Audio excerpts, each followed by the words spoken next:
तो hello everyone, कैसे आप सभी लोग। जो भी 12th क्लास के स्टूडेंट है उनकी इकोनॉमिक सब्जेक्ट है तो उनके लिए वीडियो काफ़ी ज़्यादा हेल्पफुल होने वाली है, क्योंकि आज की इस वीडियो के अंदर हम पढ़ने वाले अवसर लागत किसे कहते हैं और सीमांत अवसर लागत किसे कहते हैं, इन दोनों में क्या है और इन दोनों को कहते किसे, हम ये पढ़ेंगे, इनको जानेंगे, समझेंगे और काफ़ी ज़्यादा मज़ा आने वाला है वीडियो में। तो वीडियो को लाइक करके, चैनल पर नहीं हो तो सब्सक्राइब कर लेना। तो चल दोस्तों, बिना देरी कर वीडियो को शुरू करते हैं। तो हम पहले देखते हैं अवसर लागत किसे कहते हैं। ठीक है, तो इसकी एक डेफिनेशन है, पहले इसको पढ़ते फिर इसको समझेंगे। तो एक वस्तु की अतिरिक्त मात्रा प्राप्त करने हेतु अन्य वस्तु की जितनी मात्रा का हमें त्याग करना पड़ता है उसे वो पहली वस्तु की अवसर लागत कहलाती है। ठीक है, जैसे एक वस्तु है, उसकी मुझे उस वस्तु की अतिरिक्त मात्रा प्राप्त करनी है, तो मैं उस अतिरिक्त मात्रा प्राप्त करने के लिए जितनी वस्तु का त्याग करूँगा, है ना, जितनी मात्रा का त्याग करूँगा वो पहली वस्तु की अवसर लागत कहलाती है। पता है मुझे समझ में नहीं आया होगा, आपको मैं इसको एग्जांपल के थ्रू समझाता हूँ। जैसे कि मैं एक जगह जॉब कर रहा हूँ, ठीक है, ए जगह मैं एक जॉब कर रहा हूँ, वहाँ पे मुझे सैलरी मिल रही है 5,000 रुपये। ठीक है, और एक बी जगह है, वहाँ पे मुझे सैलरी मिल रही है 10,000 रुपये। तो मुझे इन दोनों में से कौन सी जॉब करनी चाहिए? तो आप बोलेंगे ऑब्वियसली मुझे बी वाली जॉब करनी चाहिए। ठीक है, तो ये मैं अपनी बी वाली जॉब करूँगा। ठीक है, तो मैं पहली वस्तु का जो मैं ये त्याग कर रहा हूँ, पहली वस्तु की ये सैलरी त्याग कर रहा हूँ, जितनी मात्रा का त्याग कर रहा हूँ, तो ये मेरी क्या कहलाएगी? अवसर लागत कहलाएगी। ठीक है, जितनी वस्तु का मैं त्याग करूँगा, जितनी मात्रा का त्याग करूँगा, वही क्या कहलाएगी? मेरी अवसर लागत कहलाएगी। ठीक है, तो ये इसकी परिभाषा है। एक वस्तु की अतिरिक्त मात्रा प्राप्त करने हेतु अन्य वस्तु की जितनी मात्रा का हमें त्याग करना पड़ता है तो इस पहली वस्तु की वह अवसर लागत कहलाती है। जैसे मैंने एक सारणी भी बनाई है, इस सारणी के थ्रू समझते कि ठीक है, जैसे कि मैंने एक इकाई यहाँ पर बढ़ाई। ठीक है, मैंने मैंने एक वस्तु की यहाँ पर एक इकाई बढ़ाई। ठीक है, तो यहाँ पर क्या हुआ? वाई वस्तु की एक मात्रा का क्या हो गया? त्याग हो गया। ठीक है, एक वस्तु घटी। फिर मैंने एक और वस्तु एक्स वस्तु की इकाइयों का एक और अधिक प्रयोग किया, तो यहाँ पर कितनी मात्रा का त्याग करना पड़ा? 2 वस्तु का। फिर और बढ़ा, फिर कितना करा मैंने? 3। ठीक है, 3 से 4 एक इकाई और बढ़ाई, तो मुझे फिर यहाँ से 0, यहाँ से फिर मैंने 4 वस्तु की इकाई का प्रयोग करा।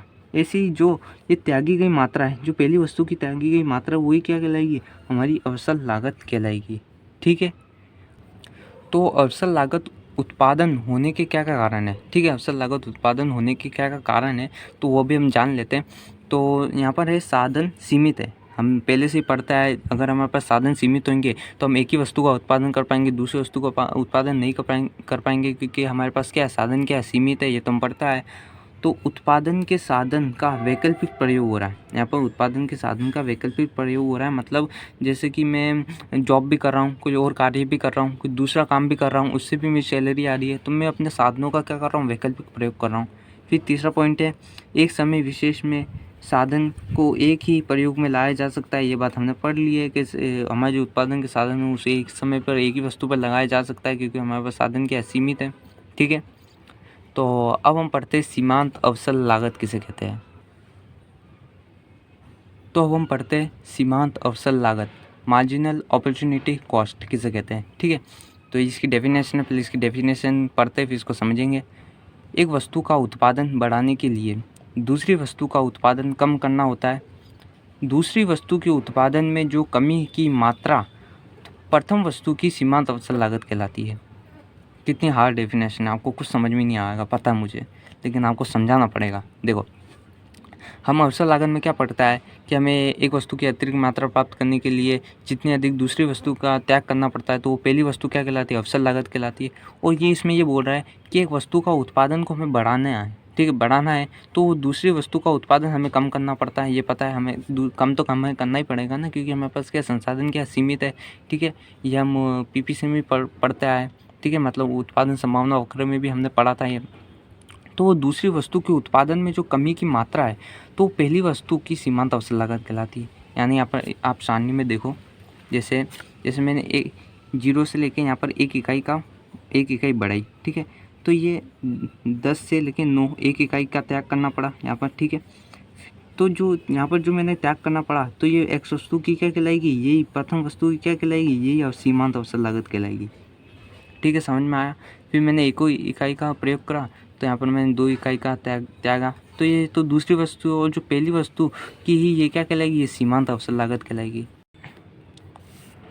ठीक है, मतलब ये बोल रहा है कि यहाँ पर मैं कमी कर रहा हूँ, एक मैं 2 वस्तु की कमी करा तो दूसरी वस्तु के उत्पादन में कमी की जा रही है, तो वो पहली वस्तु ही क्या कहलाएगी, सीमांत अवसर लागत कहलाएगी। मतलब दूसरी वस्तु के उत्पादन में कमी की गई है तो वो पहली वस्तु ही क्या कहलाएगी, सीमांत अवसर लागत कहलाएगी।